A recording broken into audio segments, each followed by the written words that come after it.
আল্লাহ পাক বলে যে তুমি যেহেতু আমার কাছে আসবাই, আমাকে ভালোবেসে আসো। তুমি যেহেতু আমার কাছে আসবা, এটা ছাড়া তোমার কোনো ওয়ে নাই, তাহলে তুমি আমাকে মহাব্বত করে আসো। তুমি বান্দা যেহেতু আমার কাছে ঠেকাই পড়ে আছো, একটা কাজ করো, তোমার ঠেকাটাকে মহাব্বত দিয়ে সাজাই দাও, ভালোবাসা দিয়ে সাজাই দাও, অনুশোচনা দিয়ে সাজাই দাও। মনে রাখবা, সবাই তোমাকে ফিরাই দিল, তোমার রব আমি রহমান কখনো তোমাকে ফেরাবো না, কখনো তোমাকে ফেরাবো না।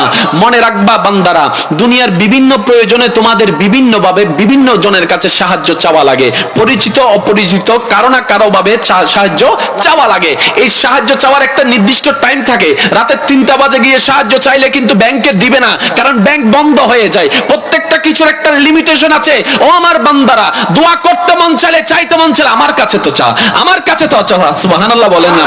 বান্দা তোর কিছু চাওয়ার থাকলে আমার কাছে চা, আমার কাছে চা। রাসূল পাক সাল্লাল্লাহু আলাইহি ওয়াসাল্লাম হাদিসে পাকের রশনি থেকে আমরা জানতে পারি, নবী রাহমাতুল লিল আলামিন বলে, মানুষের কাছে চাইতে চাইলে মানুষ বিরক্ত হতে থাকে, আর রব এত দয়াবান, রবের কাছে না চাইলে রব রাগ করে। রবের কাছে যত চাইতে থাকে বান্দা, রব তত খুশি হতেই থাকে, হতেই থাকে। রব বলে, বান্দা চা তো একবার আমার কাছে, তুই চেয়ে তো দেখ আমার কাছে। আরে দুনিয়া তো নির্দিষ্ট টাইম আছে, আমার রহমতের দরজা 24টা ঘন্টা খোলা। রাতের 3টা বাজে দুনিয়া বন্ধ হয়, তখন আমি আল্লাহ রহমতের দরজা আরো বেশি খুলে যাই। এবার বলেন, জীবন কি কঠিন করতে চান না সহজ? এবার আমি প্রশ্ন করব, আপনারাই উত্তর দিবেন।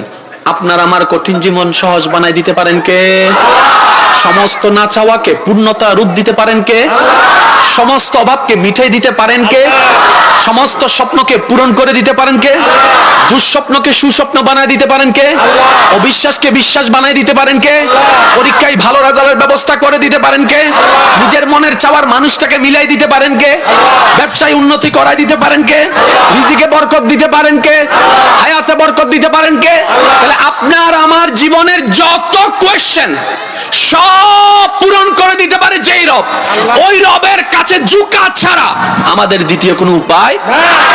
ওই রবের সাথে কানেকশন লাগাই দেওয়ার জন্য যিনি দুনিয়াতে তশরিফ এনেছেন আল্লাহর পক্ষ থেকে, তিনিই নবী রাহমাতুল লিল আলামিন।